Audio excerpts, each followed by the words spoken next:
Hi chess kids, this is Mr. Konishek again, and I'm here to go over another one of our games from our online chess kid tournaments. So it's been really fun to watch you guys play and watch you guys improve. Many of you guys, this is your first year playing chess and just getting started, and I just hope this is something that becomes a lifelong joy to you. You don't have to be a master or grandmaster to enjoy chess. I've been playing chess since I was very young, more serious in recent years, but I've enjoyed it, and I am far from being an expert player. But I still get to enjoy it, and I still get to pretend to know what I am doing. So, with that said, this is a game from Wednesday, April 7th, or is the 8th? April 8th, and between one of our newer members, Golgachess, and she is from a family friend of ours from Southern California, and she's joined the club, and PureFarKiwi, who is one of our classmates and clubmates. So Golgachess was in white and PureFarKiwi in black. So let's take a look at this game here. So both players moving to d4, d5, and controlling the middle. All right, so we talked about how the middle is very important to control. If you can control the middle, you'll control the game. And then a kind of a strange or a different opening by Golgachess, b3. So I know lots of times I talk about developing the middle, and the reason why this is played usually is to quickly develop the bishop, which sets up a nice diagonal pointed at the king side. So sometimes this would be played with the intent of developing this bishop to b2.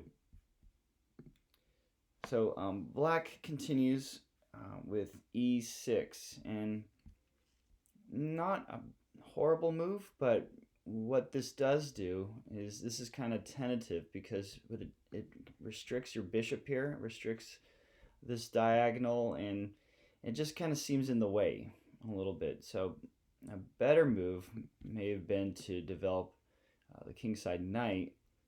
That way it's protecting your pawn and then still aimed at the middle. But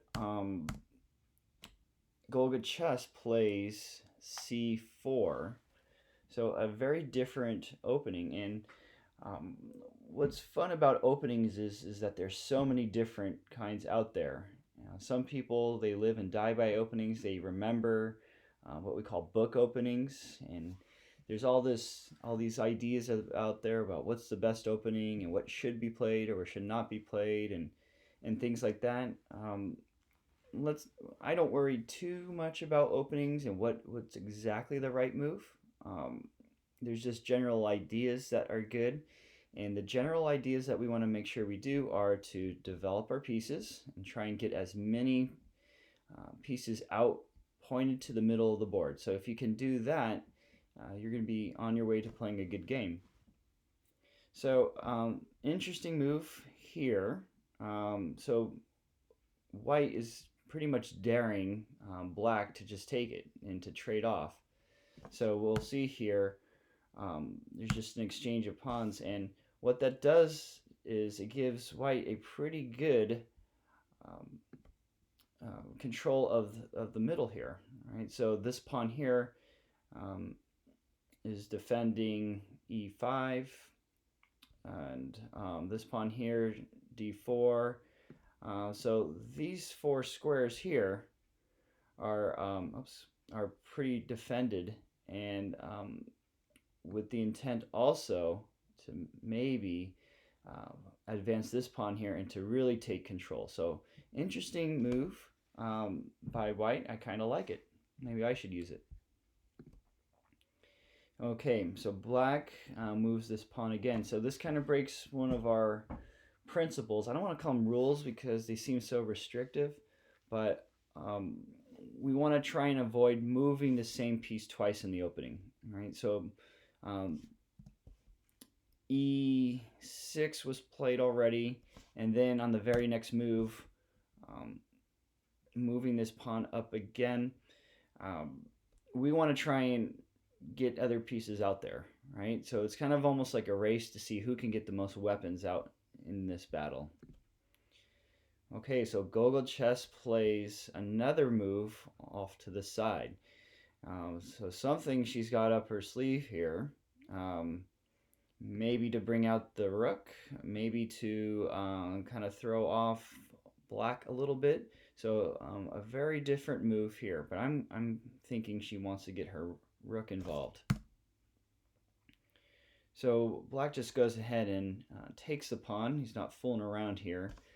Up a pawn, but again, a little bit behind in development.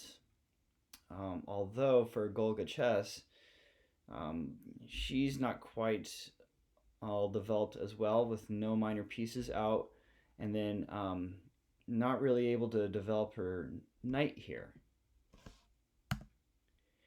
So g3 with the intention of possibly getting this bishop out.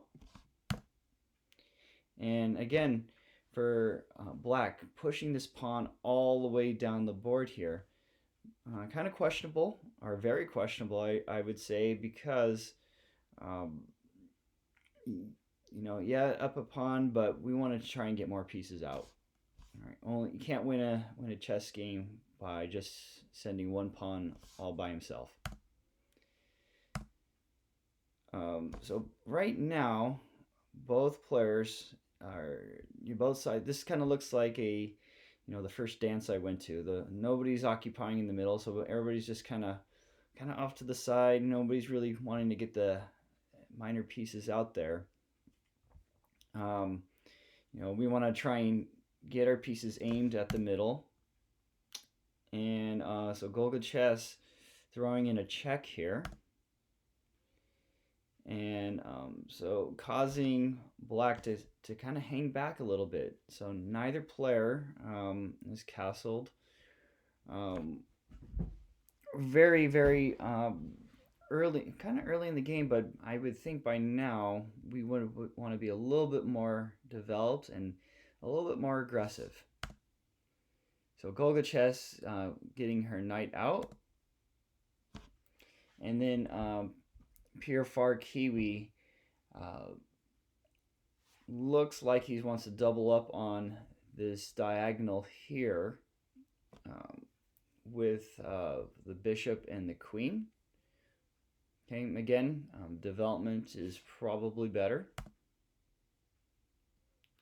Okay, so Golgachess, so even though she doesn't really have pieces in the middle, she has pieces pointed at the middle.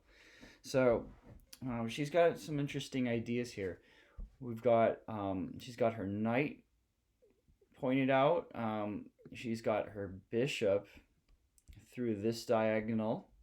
And then she has the queen out, controlling the E file. And she has this bishop is pinned. So this bishop cannot move, or else she's gonna, or else black is gonna put himself into check. We want to make sure that we get those pieces out there and get our kings into safety. So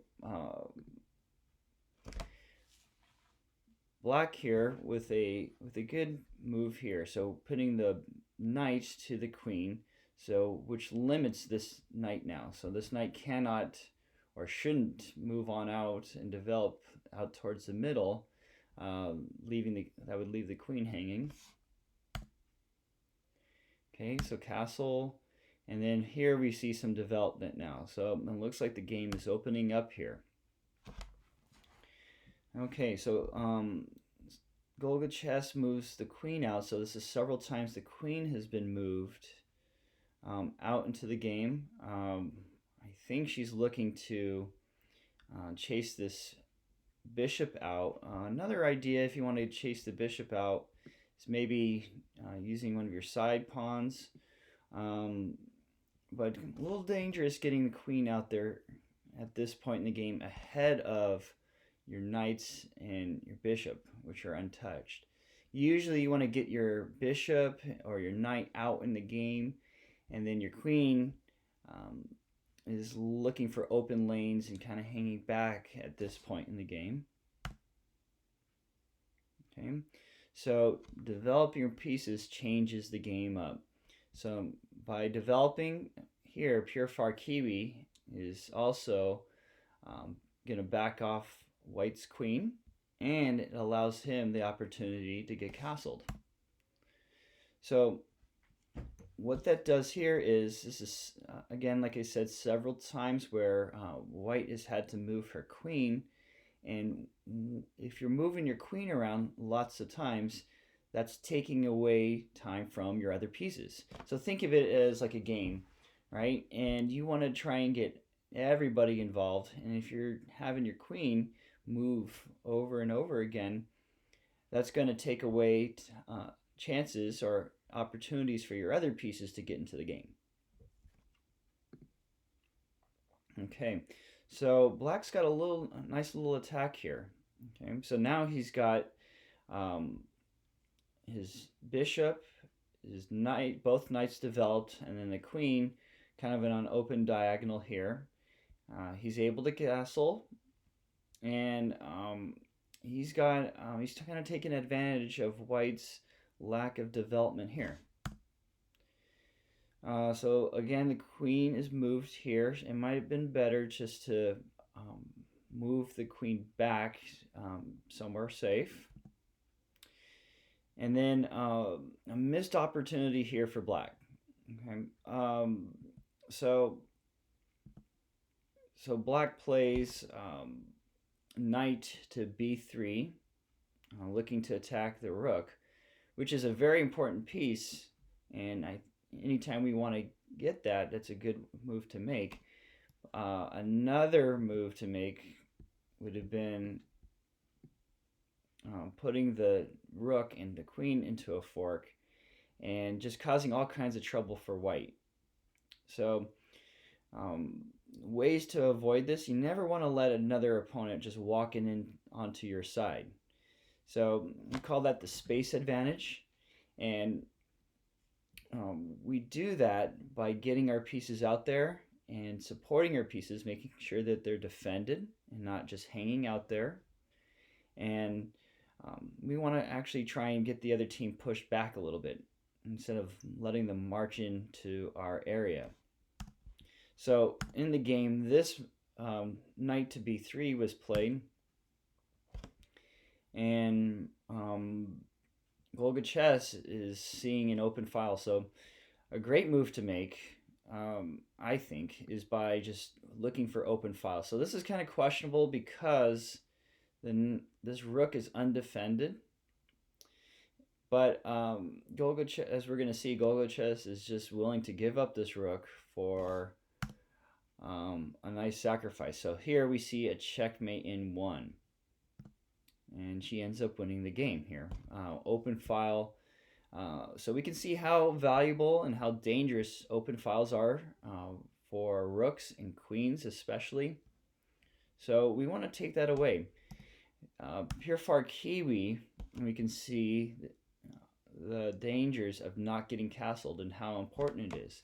So if we look at the end game here, or the end of the game, we can see that white's king is in the middle here. So when your king's in the middle, it makes him more vulnerable to be attacked. This rook has been out of the game and not involved, and this rook has been out of the game. So we want to get back to just playing very basic, good fundamental chess. And I know that kind of sounds boring, right? But once we get developed, once we get our weapons out, then we can start making all kinds of fun attacks. But kind of fun to watch both players, and for me, it's a lot of fun watching you guys learn and make mistakes like we all do, and getting better. So good luck to both players, and we'll see you guys in our next tournament.